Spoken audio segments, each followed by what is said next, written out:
Bien, muy buenas noches a toda la comunidad de cápsulas jurídicas.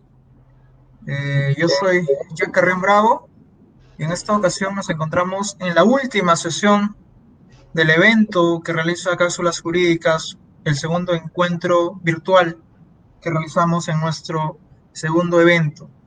El día de hoy tenemos como participación, para poder cerrar esta transmisión, este evento que venimos realizando desde los primeros días del mes de agosto. Tenemos la participación del doctor Sergio Emerson Chávez Panduro. El doctor es especialista en Derecho Procesal Penal, el cual el día de hoy nos va a compartir el tema la tipicidad objetiva en los delitos peculado y colusión agravada. El doctor Sergio Emerson Chávez Panduro es investigador académico de diversas ramas del derecho. También tiene maestría en Ciencias Penales por la Universidad Nacional Mayor de San Marcos. Tiene maestría en Derecho Constitucional y Derechos Humanos por la Universidad Mayor de San Marcos. Tiene maestría en Derecho Procesal General por la Universidad Privada San Martín de Porres. Es abogado de la Fiscalía Corporativa, especializada en delitos de corrupción de funcionarios de Lima, con especialización en gestión pública y delitos contra la administración pública por la PUC. Es capacitador y ponente a nivel nacional como internacional, y también es autor de diversos artículos y ensayos en materia penal. Hoy, 30 de agosto, exactamente a las 7:12, vamos a presentar al doctor Sergio Emerson Chávez Panduro, el cual, reitero nuevamente, va a compartir el tema la tipicidad objetiva en los delitos de peculado y colusión agravada. Solicitamos a todas las personas de la familia de Cápsula Jurídica que puedan compartir esta transmisión en sus redes sociales para el mayor comprendimiento y también de que puedan dejar sus preguntas para que el ponente pueda absolverlas. Doctor, tenga usted muy buenas noches y sea bienvenido a esta transmisión.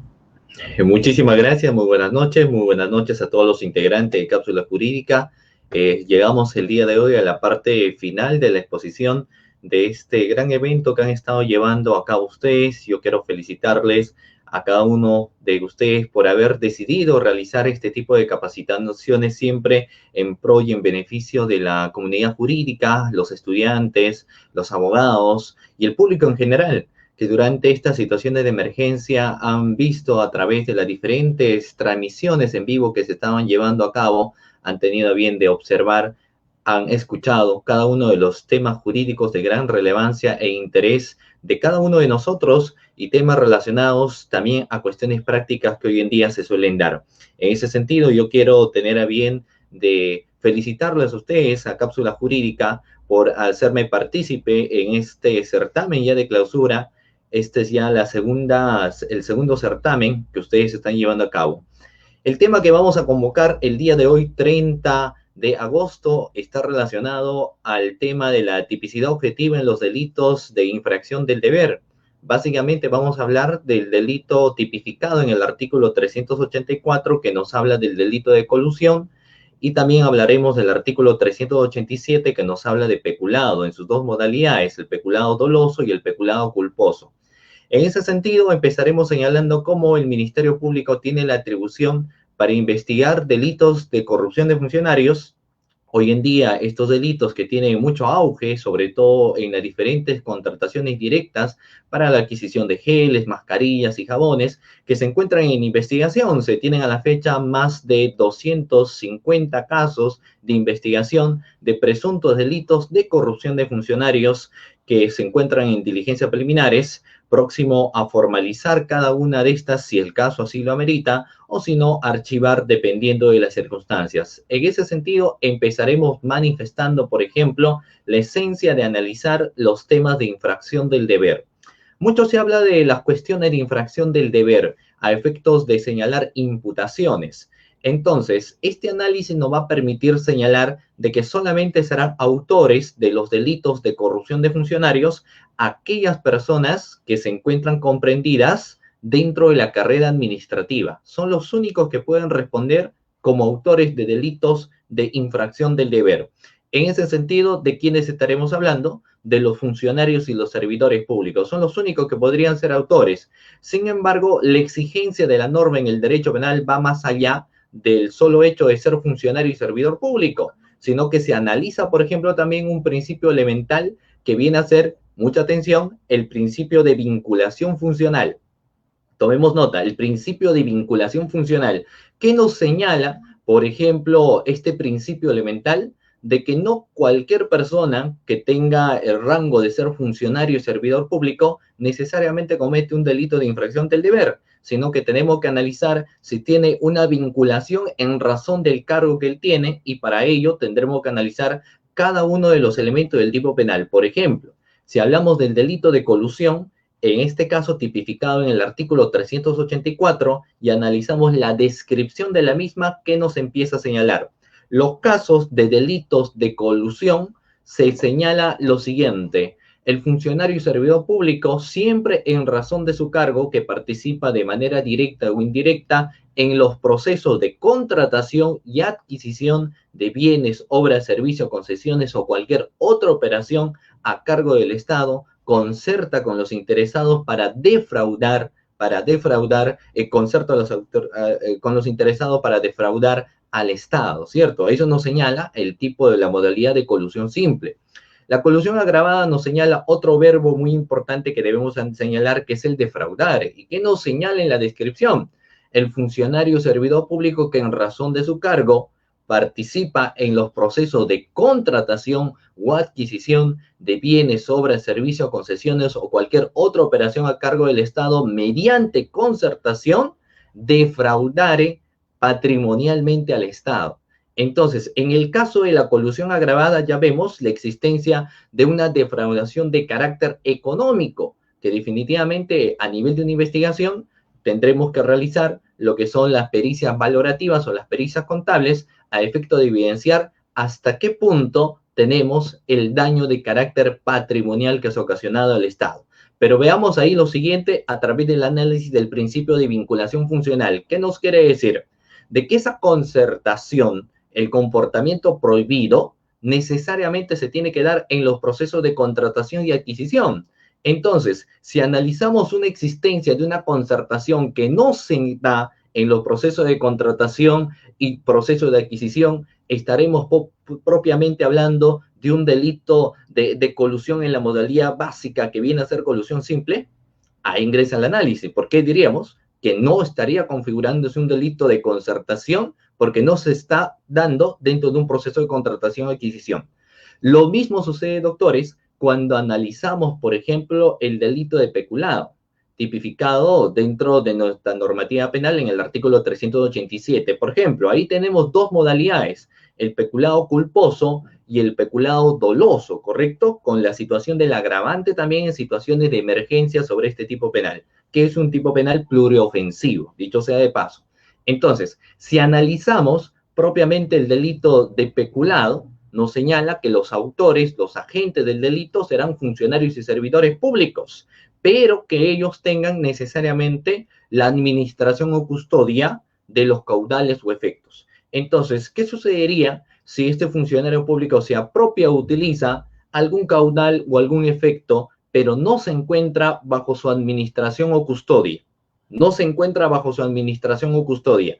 En ese sentido, ¿se configurarán los elementos del tipo penal de peculado? ¿Estaremos cumpliendo los elementos del tipo penal de peculado? Obviamente que no, porque el artículo 387 nos es claro de que esa apropiación y esa utilización obligatoriamente se tiene que dar cuando el sujeto activo, es decir, funcionario y servidor público, tiene la administración o custodia. Si no tiene la administración, no tiene la custodia, no podría haber una imputación del delito de peculado. Por ejemplo, sea peculado doloso o peculado culposo. Lo mismo podríamos señalar si empezamos mencionando el artículo 399, doctores. ¿Qué nos señala este articulado? Artículo 399, el delito de aprovechamiento indebido del cargo, o conocido también como negociación incompatible.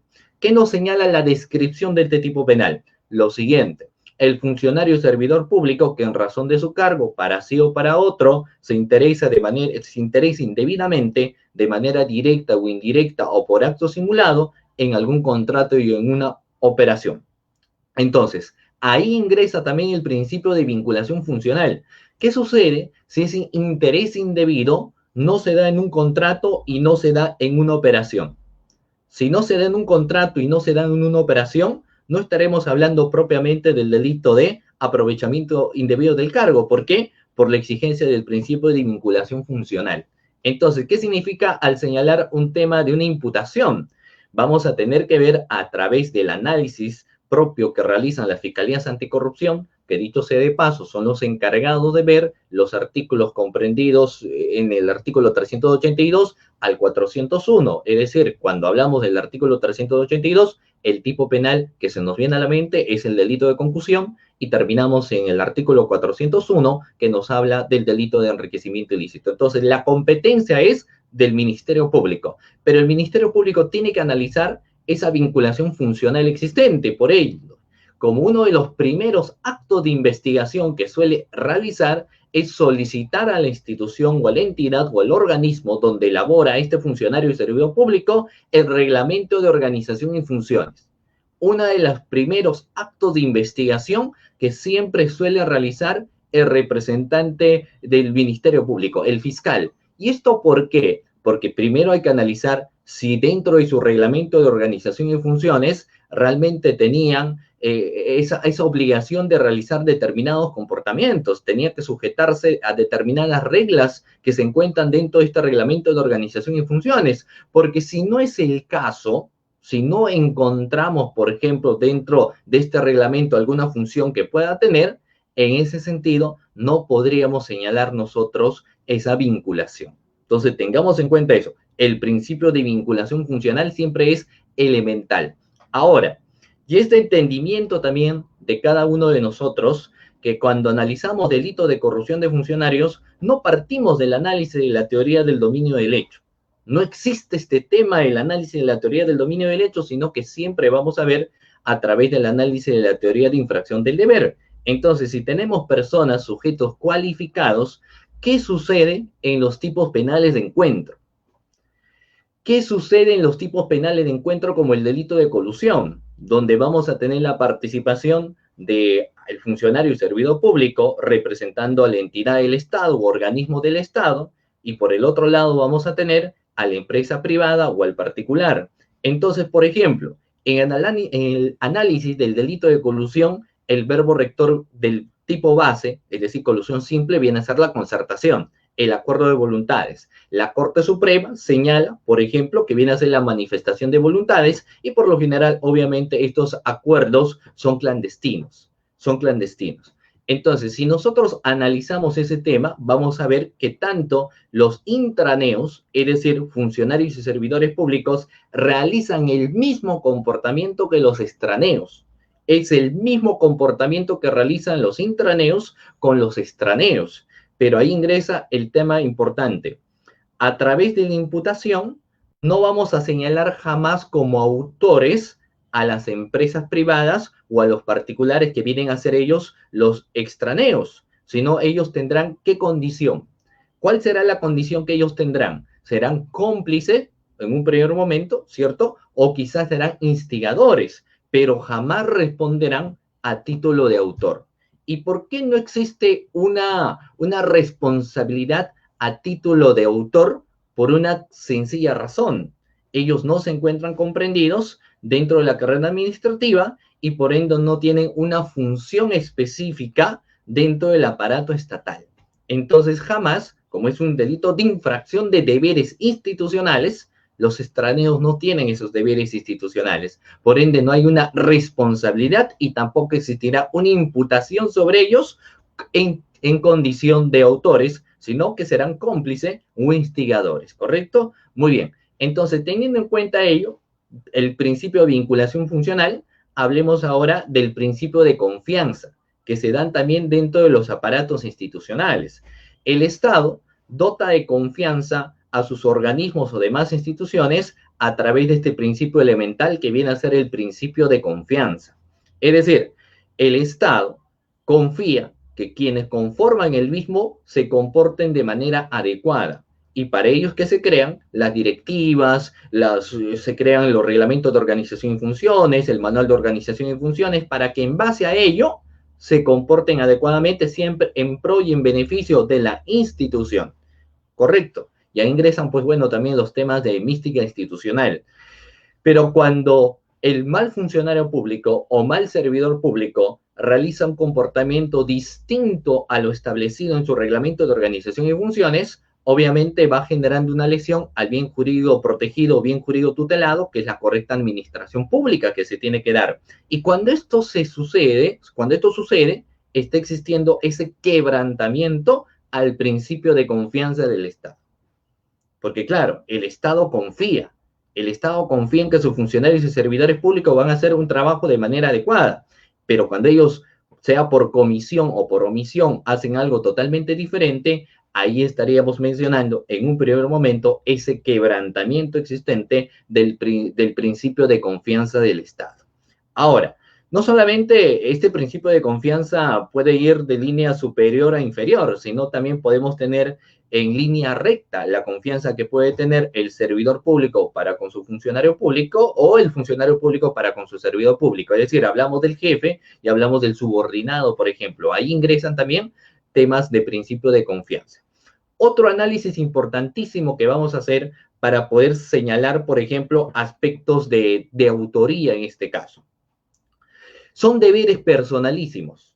Y les voy a poner un caso. Mira, nosotros hemos entendido que cuando se empieza a realizar el análisis de la teoría del dominio del hecho, ¿qué tipo de autoría encontramos, doctores?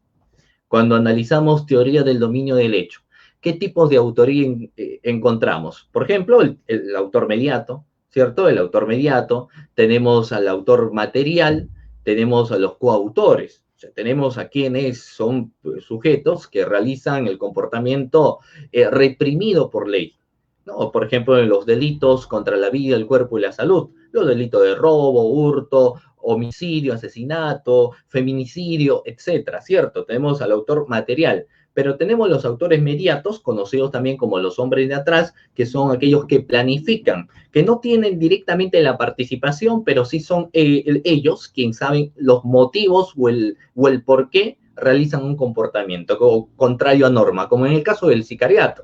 O sea, la persona que contrata un sicario sabe el motivo, sabe el por qué lo está contratando y por qué quiere quitarle la vida a otra persona, que puede ser por condición económica o algún otro tipo de disputa que puedan tener. Y tenemos las participaciones en conjunto. Y estas participaciones en conjunto se harán, por ejemplo, en bandas u organizaciones que se dedican a cometer hechos delictivos. Pero ahí ingresa la interrogante. Si uno empieza a investigar temas a través del análisis de la teoría de infracción del deber, les pongo una situación. Por ejemplo, dentro de un proceso de licitación, ¿quién se encarga de dar la buena pro? Dentro de un proceso de licitación. Tenemos un proceso de licitación. ¿Quién se encarga, por ejemplo, de dar la buena pro? ¿Quién se encarga de dar la buena pro? En ese sentido, serán los integrantes del comité de selección, ¿cierto? Los integrantes del comité de selección. Entonces, les pongo un dato, mira, cómo se suele ver a través del análisis de las investigaciones en las fiscalías anticorrupción. Les pongo la siguiente situación. Mira, ¿quién se encarga de dar la buena pro en un proceso de licitación? Los integrantes del comité de selección, ¿cierto? El presidente y los dos que lo acompañan, los 3 miembros, cumplen esa función de darle la buena pro, ¿cierto? Pero ¿quién designa el comité de selección? El titular de la institución, porque son selecciones de confianza que se suele dar. Entonces, en ese caso, yo les pregunto, mira, si nosotros analizamos a través de una investigación que es el que se ha interesado finalmente el titular de la institución y por eso ha designado unos integrantes del comité de selección y les ha ordenado que ellos den la buena pro a una empresa proveedora, ¿correcto? Ahí la pregunta es, ¿quién podremos analizar a nivel de investigación y podríamos llegar a la conclusión siguiente? Que será autor intelectual, por ejemplo, el titular de la institución y los integrantes del comité de selección serán los autores materiales. Nosotros podríamos arribar a ello porque hemos analizado que, claro, ¿quién es el autor intelectual? El que planifica, el autor, ¿no? El autor mediato, el que idea, el que sabe el motivo. ¿Y quiénes son los autores mediatos? Los autores materiales son los que ejecutan ese comportamiento, ¿cierto? Haciendo el análisis de la teoría del dominio del hecho. Pero en la teoría de infracción del deber, ¿será lo mismo? ¿Podemos mencionar lo mismo en la teoría de infracción del deber, por ejemplo? O sea, si uno lo analizara solamente y fríamente desde la otra perspectiva de la primera teoría que he señalado, dirían, Mira, el autor intelectual en ese caso de corrupción viene a ser el titular de la institución y los autores materiales vienen a ser los integrantes del comité de selección, ¿cierto? Pero claro, si es que nosotros solamente lo analizamos a través de esa teoría del dominio del hecho, si nosotros mencionamos en los casos de delito de infracción del deber, señalaremos que cada uno responde por un deber personalísimo, por un deber personalísimo. Y ese es uno de los grandes dilemas existentes, sobre todo en el tema de defensa, cuando uno tiene que aplicar temas de infracciones de deberes existentes. ¿Por qué? El titular de la institución tiene funciones establecidas en las normas e infranormas. Él se interesó, pues, indebidamente para poder favorecer una empresa proveedora en un proceso de licitación.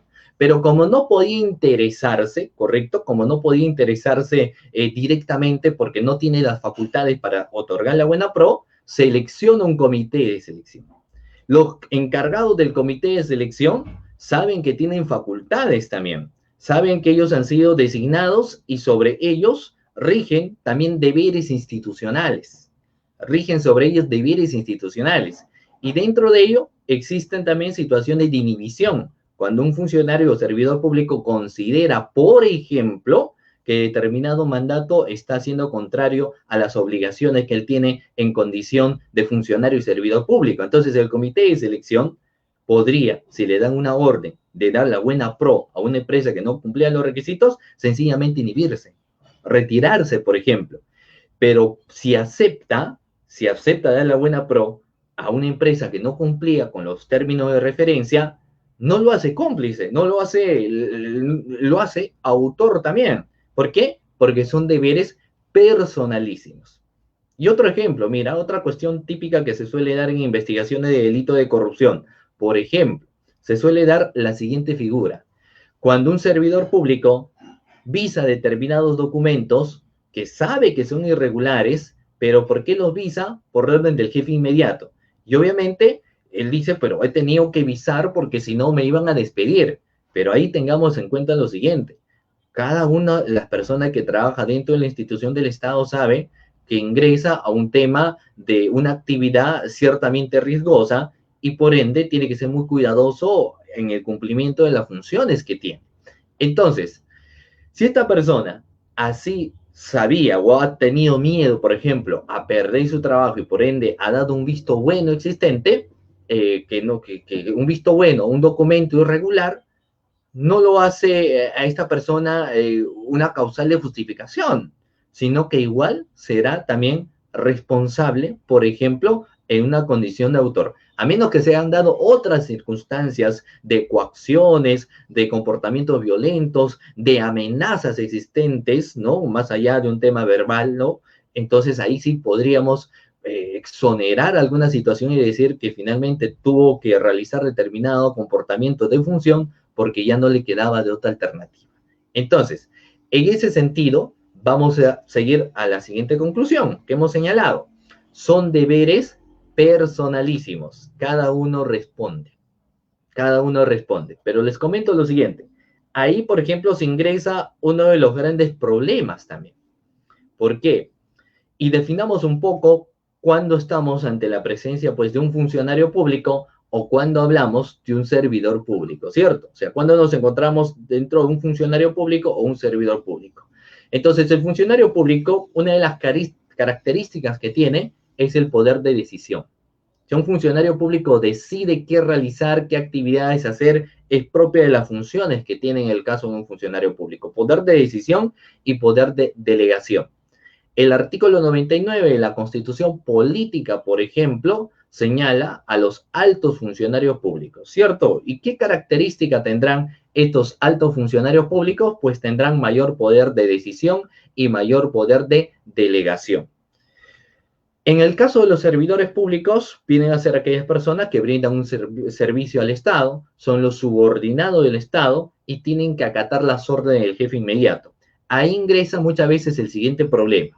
Por ejemplo, ¿qué sucede si en el servidor público y quienes, por ejemplo, trabajan dentro de una institución del Estado y son servidores públicos y revisan su reglamento de organización y funciones, se van a percatar que en la parte final, ¿qué suele señalar?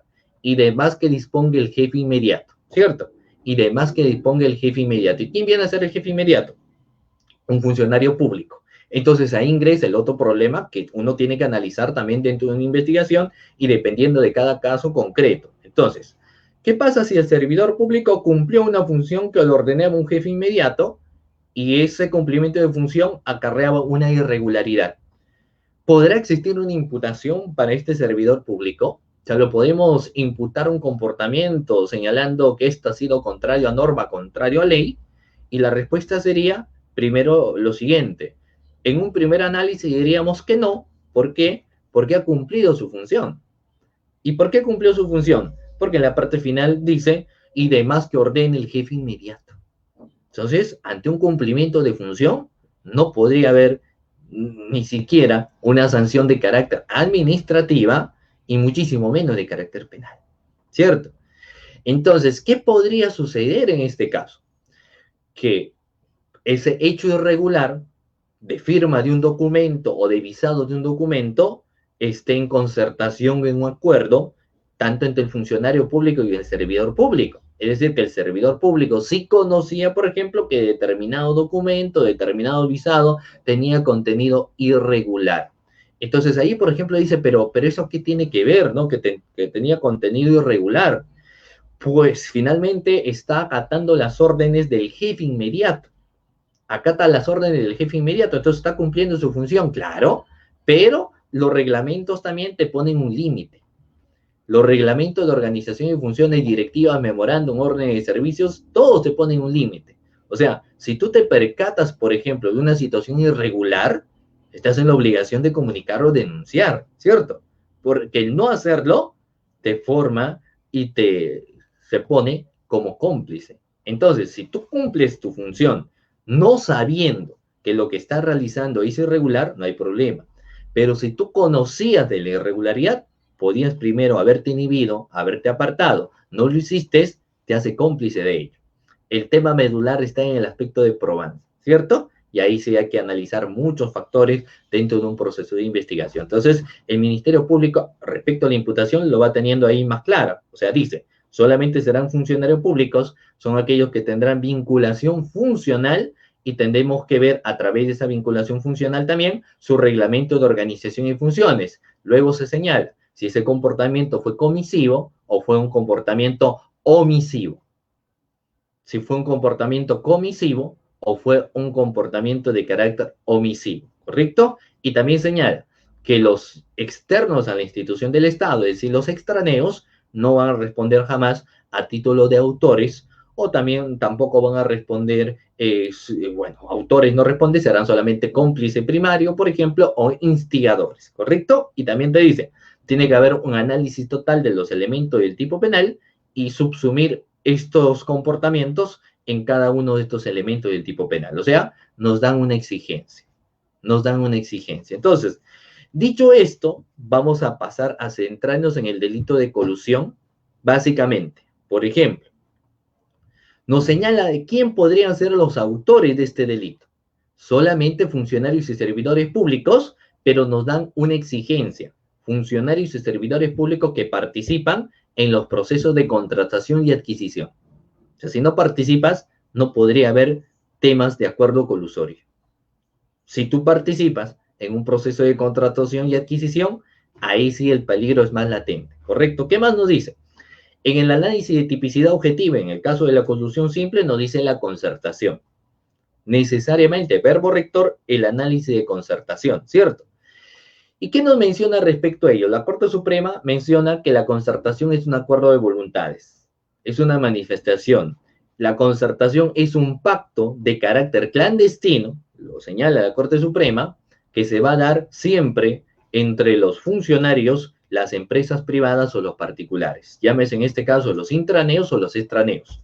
Ahí se va a dar el pacto o acuerdo colusorio, que tiene que tener obligatoriamente una finalidad, señala. Y la finalidad tiene que ser defraudar patrimonialmente al Estado.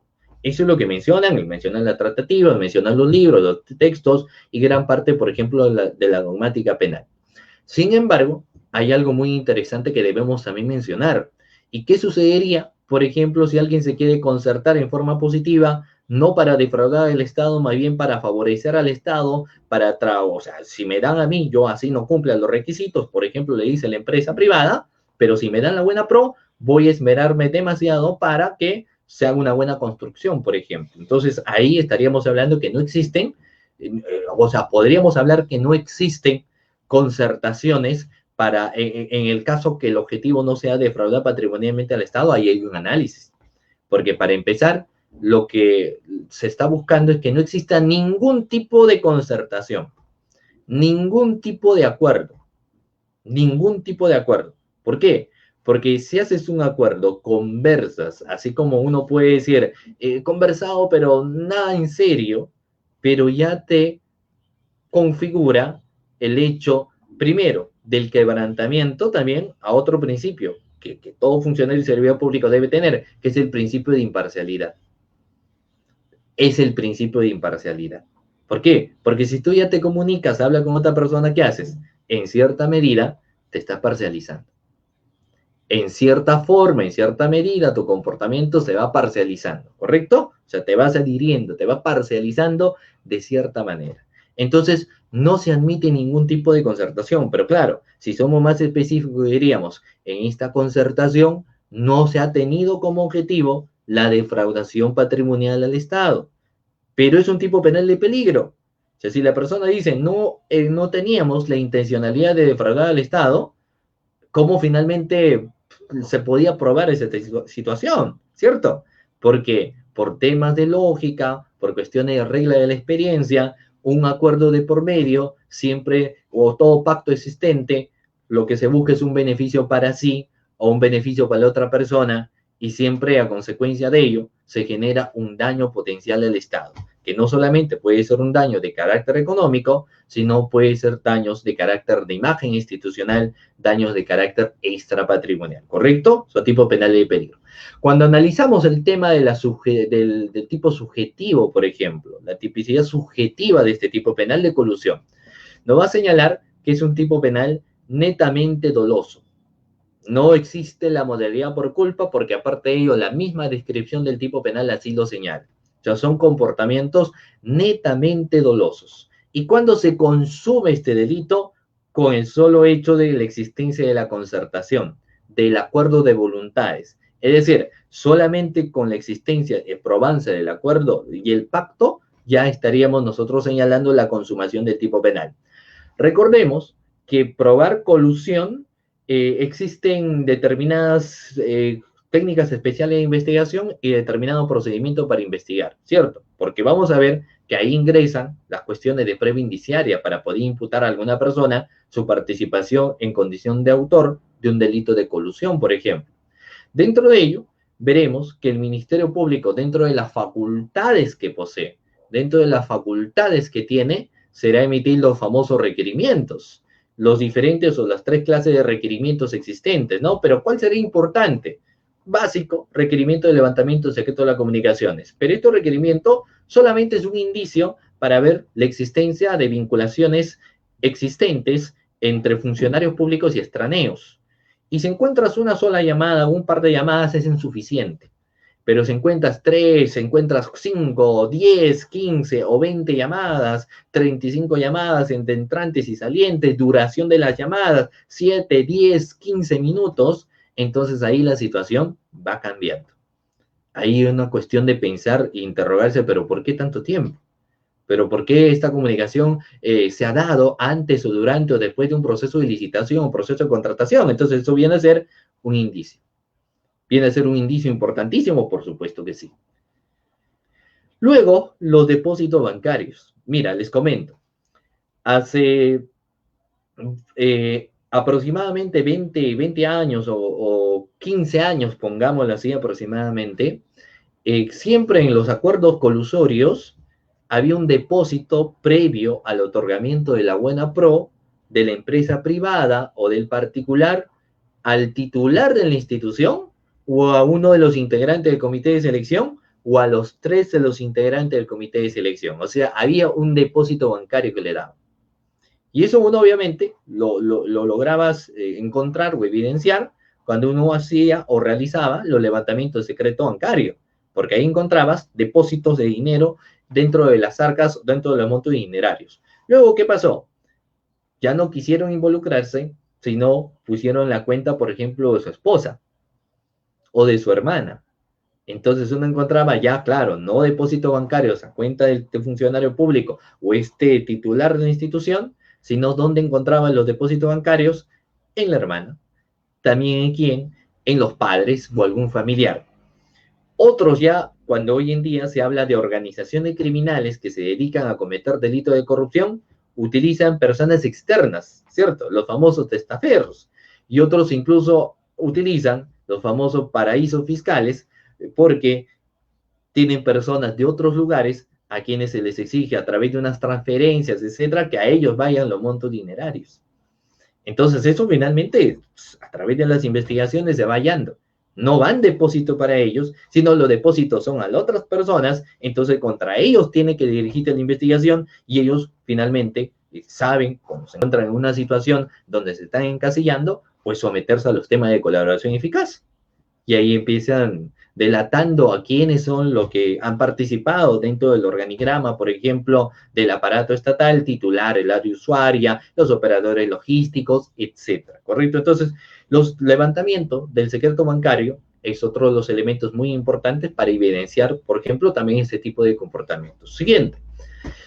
Cuando existe el cuaderno de ingreso y salidas dentro de una institución, o sea, que visites a un funcionario y servidor público no está mal, si son fuera del horario de trabajo, por ejemplo, o si son dentro del horario de trabajo, pero en unas cuestiones totalmente diferentes, lejos de los procesos de contratación o licitación que se pueden dar. Entonces, ¿qué pasa? A veces hay particulares o hay empresas que visitan al titular de la institución, que visitan a los comités de selección, por ejemplo, que visitan el área usuaria.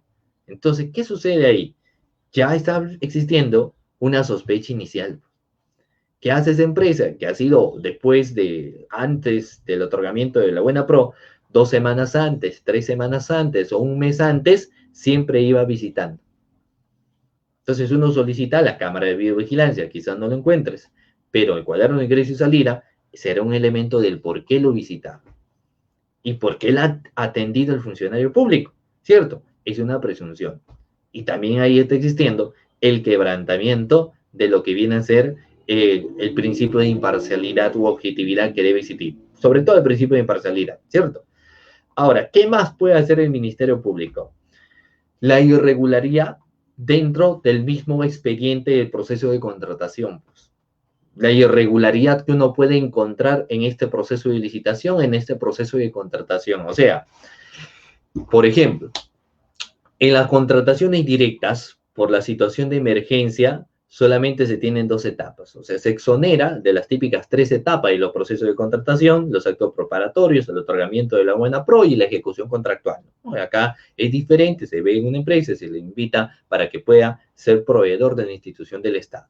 Pero ahí veamos algunas irregularidades que se pueden observar. Por ejemplo, cuando uno analiza, primero, que la empresa, por ejemplo, proveedora, no se encuentre en el rubro. Ahora, si no se encuentra en el rubro hasta cierta medida, podría ser normal. ¿Por qué? La empresa es rubro alimentos, pero está vendiendo mascarillas. La empresa es de rubro, por ejemplo, combustible, pero empieza a vender maderas, ¿no?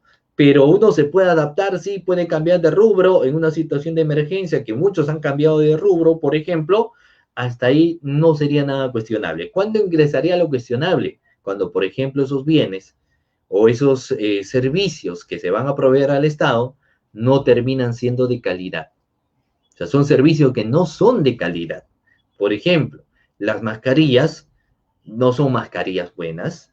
Los geles y los jabones no han pasado las medidas de salubridad. Entonces ahí vamos dándonos cuenta de la situación. O sea, no está en el rubro. 2, no tiene las medidas de salubridad. 3, no tiene el factor de experiencia, obviamente, porque ha cambiado rubro. 4, en el mercado sí existen otras empresas que tienen experiencia y que venden estos mismos materiales. Entonces, la primera interrogante es, ¿y por qué no se contrató a estas otras empresas? ¿Por qué no se contrató a estas otras empresas? ¿Qué tuvo que haber sucedido? ¿Cierto? algún interés indebido quizás, o un acuerdo previo, y eso se tendrá pues que investigar, ¿cierto? Eso se tendrá que ver. Entonces vamos dando cuenta de que una serie de irregularidades existentes, eso sí nos va teniendo en cuenta de ver primero que podemos estar ante acuerdos colusorios o podemos estar ante intereses indebidos. Acuerdos colusorios o intereses indebidos que se pueden dar, ¿correcto? Ahora, si no se comprueban los intereses indebidos, no se comprueban los acuerdos colusorios, pues en ese caso, es de no comprobarse ello, no tendrían una relevancia de carácter penal, posiblemente solamente se tenga una relevancia de carácter administrativa, pero se verá solamente a través del procedimiento administrativo disciplinario, pero no a través de la vía del carácter penal, por ejemplo. Ahora, la colusión agravada, ingresando a la tipicidad objetiva, nos habla lo siguiente: el defraudare. Cierto, eso no dice el que mediante concertación defraudare patrimonialmente al Estado. Eso no dice mediante concertación, pero la concertación en el tipo penal de colusión agravado no está como verbo. A pesar que hay posiciones que señalan, no, también es verbo y tiene dos verbos, pero no se encuentra como verbo. El verbo es el defraudare. ¿Y qué entendemos por defraudare? Estimar, engañar los intereses del Estado. Incluso hay una doble dimensión de esta definición del defraudare. Primero, el defraudare, por ejemplo, de funciones, como funcionario y servidor públicos, el quebrantamiento de tu reglamento de organización y funciones, directivas, normas e infranormas, y también se va hablando del defraudare institucional, o sea, del defraudare patrimonial al Estado. Y hay un tercero que incluso algunos lo señalan: la defraudación a los administrados, a la población. O sea, la población se ve afectada por esta situación, se ve defraudada de los funcionarios y servidores públicos. Y esta última defraudación tiene bastante relieve incluso también, y seguro que acá unos tiempos va a tener. Yo y seguramente todo lo que son abogados no podemos adelantar juicios, ¿cierto? O sea, podemos hacer opiniones, pero se tiene que cumplir el procedimiento establecido. Entonces, todos los casos se encuentran a nivel de investigación, todos los casos de delito de corrupción. Será el próximo año cuando se formalice, se acuse, y después cuando hay una sentencia en la cual se señale, por ejemplo, culpabilidad. Imagínense cómo la población va a pensar y va a decir cómo en estas situaciones de emergencia donde más se necesita de los organismos del Estado, de las instituciones del Estado, en vez de apoyar a los administrados, o sea, la población, terminan ellos mismos lucrándose. Entonces es una situación también que hay que analizar, ¿cierto? Que hay que ver. Ahora, esa defraudación no es cualquiera, tiene que ser una defraudación de carácter económico, y para ello el fiscal tiene que hacer una pericia valorativa o tiene que hacer una pericia contable, obligatoriamente, ¿no? La pericia contable para ver a cuánto equivale un perjuicio de carácter patrimonial. Los peritos señalan que cuando hay un pago, obviamente, y a veces señalan también las horas hombres trabajadas, dependiendo de cada caso particular, ellos van a sumar montos económicos, montos pecuniarios. Si el fiscal no hace una pericia contable, ¿cómo podrías tú señalar imputación por un delito de colusión agravada? O sea, todo lo demás es diferente, hemos señalado, pero el defraudado patrimonialmente solamente es a través de una pericia.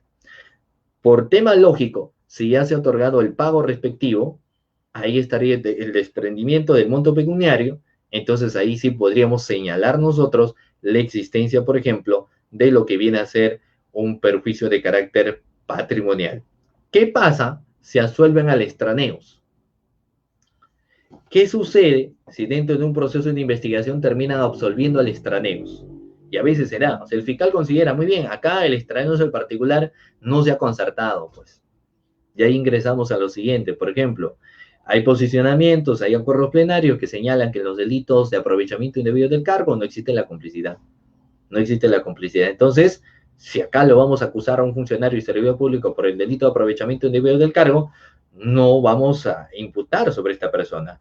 Entonces, es más, si eso hace, el fiscal no podría acusar por un delito de colusión.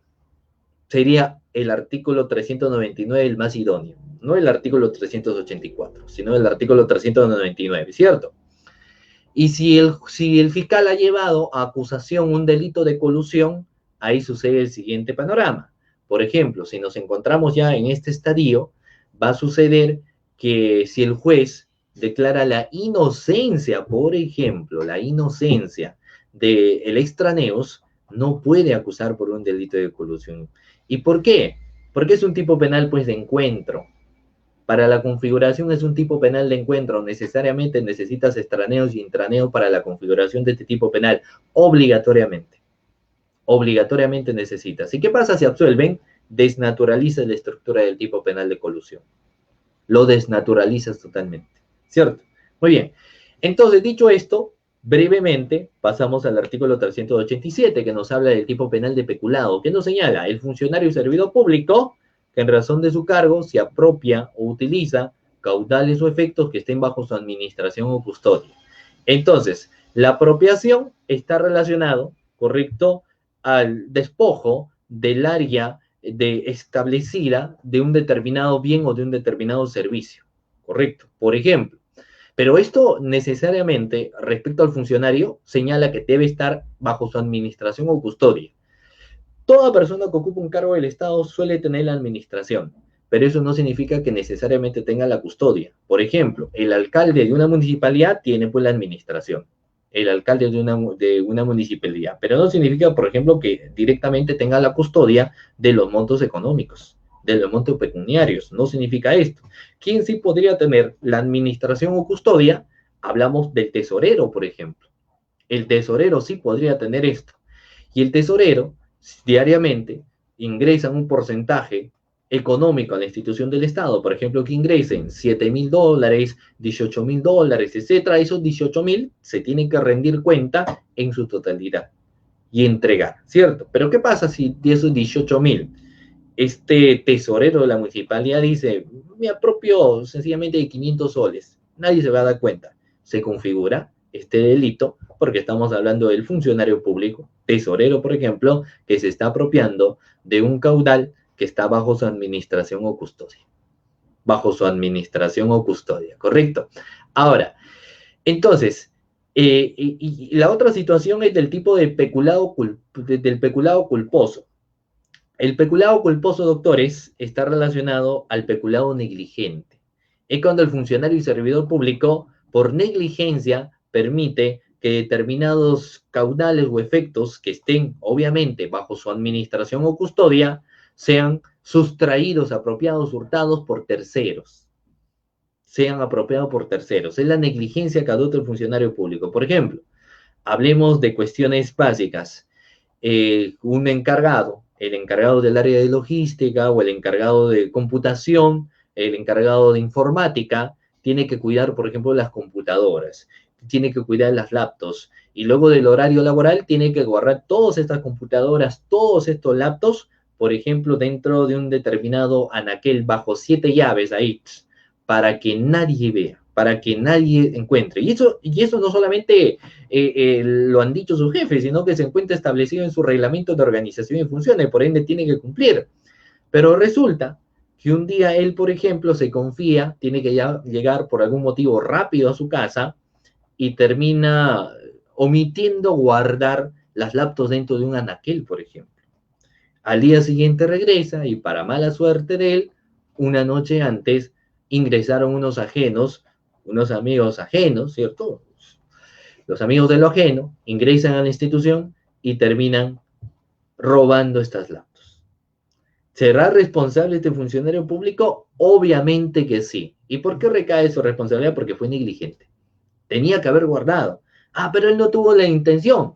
Por eso en tipicidad subjetiva no le decimos que es un comportamiento doloso. Estamos señalando que es culpa. Ha sido negligente. Ha excedido su deber sabía, podía prever un resultado, era garante, por ejemplo, de sus bienes, tenía que darle el cuidado respectivo y sencillamente no le dio. Entonces será responsable por el delito de peculado culposo. Pero, ¿qué sucede? Si este funcionario o servidor público sí realiza su actividad, o sea, sí termina poniendo dentro de los anaqueles, sí termina poniendo bajo 7 llaves, sí termina dando el debido cuidado, por ejemplo. Se termina cuidando, termina cautelando aquellos bienes que están bajo su administración o custodia. Sin embargo, lo mismo, esa misma noche ingresan, por ejemplo, los amigos del ajeno y terminan rompiendo ahora las llaves y terminan llevándose. Si eso sucede, ¿será responsable por el delito de peculado culposo? La respuesta es no. ¿Por qué? Porque no ha sido negligente, pues. No ha sido negligente. Uno no se responsabiliza por acontecimientos catastróficos externos. O sea, si es una situación externa que se ha dado, yo cumplí mi función, cautelar, guardar, que alguien haya ingresado, roto ello, no me hace responsable. ¿Correcto? El peculado, culposo.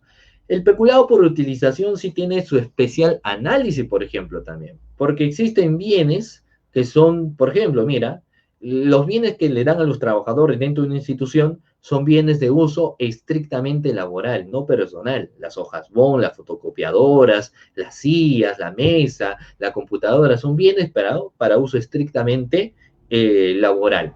A los funcionarios públicos, a los altos funcionarios públicos, por ejemplo, que le pueden dar movilidad o conductor, son para uso de su privacidad, uso estrictamente personal. Las movilidades de la institución se tienen que utilizar netamente por cuestiones laborales. Entonces, ¿qué pasaría si, por ejemplo, un fin de semana, un funcionario público solicita que le entreguen una movilidad y con esa movilidad que terminan entregándole, por ejemplo, se va de paseo, se va a dar unas vueltas, se va ahí a correr, etcétera? Entonces ahí veremos que está utilizando un bien que es de uso estrictamente laboral para darle un uso personal. Cuando un alcalde de una municipalidad utiliza la movilidad para hacer campaña política, para repartir volantes. Entonces, en ese caso en particular, también estaremos mencionando la cuestión, por ejemplo, del peculado en la modalidad dolosa por utilización, ¿correcto? Y las hojas bond, sí, cualquier bien del Estado se tiene que dar el uso que corresponde y no lo podemos utilizar para usos estrictamente personales. Ahora, el delito de peculado, que es un delito pluriofensivo, que es, si hemos hablado, ahí sí en tipicidad subjetiva puede ser doloso o culposo, vamos a ver que tiene un agravante, que los otros tipos penales no lo tienen. Por ejemplo, si los caudales o efectos son destinados para ayuda social o en una situación de emergencia existente, en ese caso en particular, si el funcionario y servidor público se apropia o utiliza de lo que vienen a ser estos bienes o caudales, tendrá más pena privativa de libertad. ¿Por qué? Por la misma situación de emergencia que existe. No pasando lo mismo cuando se habla de los delitos de malversación, aprovechamiento, colusión. Por ende, se planteaba en su momento que en estas situaciones de emergencia, también esos tipos penales existentes deberían tener mayores penas privativas de libertad, por ejemplo. ¿Correcto? Muy bien, doctores. Cuestiones finales. En ese sentido, el Ministerio Público, ¿cómo pruebas la apropiación? La apropiación se interpreta, también hemos dicho, son cuestiones de indicios que también vamos a evidenciar en delito de peculado. ¿Por qué? En cierta medida, hay algunos que exigen de que demostremos dónde está el objeto apropiado. O sea, acá estamos hablando de $10,000, por ejemplo. Se le imputa a mi patrocinado que él se ha apropiado de los 10,000 de $2,000. ¿Dónde están los $2,000? Eso a través de los documentos de transferencia, eso a través de las partidas presupuestarias, eso a través de los ingresos económicos dentro de la institución del Estado.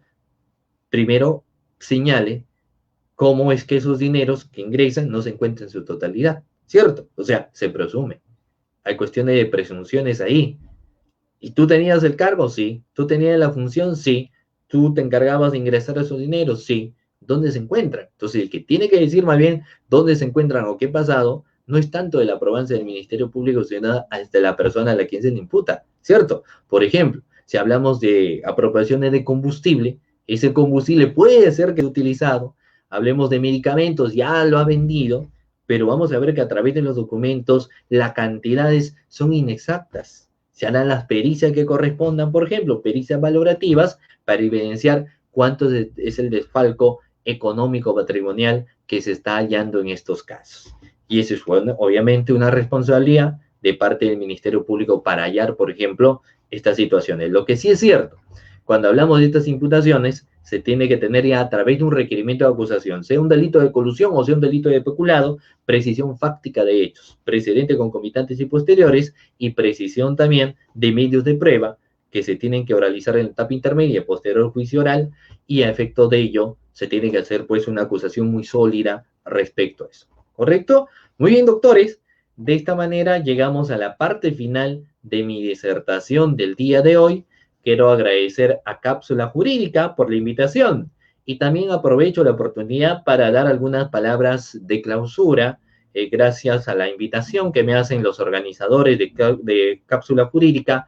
Y yo quiero empezar lo siguiente, señalando, mire, todos nosotros sabemos que este año 2020, o sea, a veces uno empieza los años diciendo, a ver, 2020 sorpréndeme, ¿cierto? Y este año nos ha sorprendido, no solamente a nosotros, sino a nivel mundial. Pero ante cada situación como tal, recuerdo yo, los inicios de enero, febrero, uno se iba capacitando personalmente, ibas a los seminarios, a los diplomados, las charlas, ibas al trabajo sin las mascarillas, ¿cierto? Entonces, seguían capacitándose. La situación de emergencia golpeó a todos en el ámbito jurídico, los plazos, golpeó a todos en sí la economía, pero los estudiantes, y parto de ello, y algunas instituciones al inicio dijeron pues lo siguiente: así nos encontramos en una situación tan emergente, los sueños de capacitación no tienen por qué afectarse. Los sueños de seguir capacitándonos, seguir luchando por nuestros sueños, aprendiendo, porque el aprendizaje es constante. Uno nunca termina de aprender, por el contrario. Cuando más empiezas a indagar, más empiezas a leer, te das cuenta que más te falta, ¿cierto? Te das cuenta que todavía hay un gran camino y terminas diciendo, solo sé que nada sé, porque es tan amplio el mundo jurídico que diariamente lo ve. Y no solamente desde el aspecto dogmático o jurisprudencial, en la misma práctica existente. Cada audiencia vas aprendiendo. Cada día en las investigaciones vas aprendiendo. El aprendizaje es mutuo. Y en las enseñanzas, de la misma manera. Entonces, cuando se dieron estas circunstancias, los estudiantes, muchos talleres, muchos grupos, dijeron, es momento de poder entre nosotros darnos una oportunidad y aplicar nuestros conocimientos o lo que leemos respecto a temas jurídicos. Y así inició. Los meses de abril, los meses de mayo, los meses de junio, los 3 primeros meses, por ejemplo, ¿no? Abril, mayo, junio y marzo, han sido donde los estudiantes, los círculos y algunas instituciones dijeron que es momento que las capacitaciones virtuales tienen que continuar. Y eso ha llenado, y eso ha tenido un revuelo, no solamente a nivel nacional. Yo tengo amigos de otros países que están sorprendidos, por ejemplo, de la gran capacitación y empeño que tienen los estudiantes o los abogados en Perú. Y eso es muy importante. ¿Por qué? Porque gracias a espacios como vienen a ser, por ejemplo, Cápsula Jurídica, ellos sin lugar a dudas van difundiendo siempre sus capacitaciones, sus charlas, y eso ayuda muchísimo, ¿cierto? Entonces, ya en estas palabras que nosotros podemos decir, veríamos algunas cuestiones. Mira, yo quiero felicitar, primero que nada, a todos los estudiantes de nuestro hermoso Perú por sus empeños en estos tiempos, a todos los que han ido siguiendo las transmisiones en vivo, a todos aquellos que han participado con sus preguntas, a todos aquellos que han hecho sus comentarios, a todos los que han compartido y a todos los que se han aventurado y todos los que han tenido ese desafío también de participar a través de las transmisiones virtuales. Cápsula Jurídica, un grupo de estudiantes, a través de ellos, durante este segundo ciclo de conferencias que han tenido, han estado participando. Y ahí hay algo muy importante. Los estudiantes esmerosos preparaban sus diapositivas y aprendían el doble, ¿cierto? Porque no solamente leías algo, sino tenías que presentar tu material. Y eso es muy importante. ¿Por qué? Y tenían que explicar, y el que enseña termina aprendiendo 2 veces. Entonces, esto ha ayudado muchísimo, primero, para que muchos que en un momento sentían que la carrera de Derecho, si bien era bonito, pero se estaba convirtiendo en rutinario, nuevamente volvieran a tener esa pasión por las leyes. Y aquellos que están en los colegios, porque hay varios chicos del colegio que les han observado ustedes, empiezan a decir, por ejemplo, lo siguiente: yo quiero ser abogado. Yo deseo ser abogado. Yo deseo ser un profesional también como la señorita, el joven, el señor o la señora que están participando. ¿Por qué? Porque aunque muchos no se han dado cuenta, han sido fuente también de inspiración para otras personas.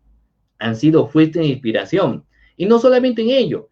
Han expuesto varios temas, no solamente de contenido penal, también temas de carácter civil, administrativo, Y muchos, por ejemplo, que están estudiando la carrera, finalmente dijeron, no, he escuchado hablar tal ponencia y me han gustado los temas de delito de corrupción. Me quiero especializar en delito de corrupción. Hay personas que han escuchado temas, buenas oralizaciones y dicen, no, yo quiero aprender técnica de litigación. Hay otros que se han ido más, no, yo quiero el aspecto dogmático de los delitos. Hay otros que han visto las ponencias de violencia contra la mujer, integrante del grupo familiar, entonces yo quiero dirigirme más a temas de familia. Hay otros que han visto las exposiciones de medicina legal, criminalística, entonces se iban yendo. Entonces, cada persona que ocupa una palestra tiene una gran responsabilidad porque también está siendo fuente de inspiración para los demás. Entonces, en ese sentido, las personas que han participado durante estos tiempos a través de sus diferentes disertaciones, yo quiero hacerles llegar mis más sinceras felicitaciones por ese desafío que han tenido, por esas participaciones que siguen teniendo muchos de ustedes en las diferentes transmisiones que se suelen dar. Y también felicitar a las instituciones y a los diferentes talleres que han participado y que han tenido ese pundonor de decir, es momento que hagamos un grupo, mientras, mira, y esto es algo muy importante, porque a veces la educación es la única forma que nos va a salvar de cualquier tipo de problema de carácter social. Y para tener buenos profesionales, necesitamos capacitarnos desde ahora, no al último, ¿cierto?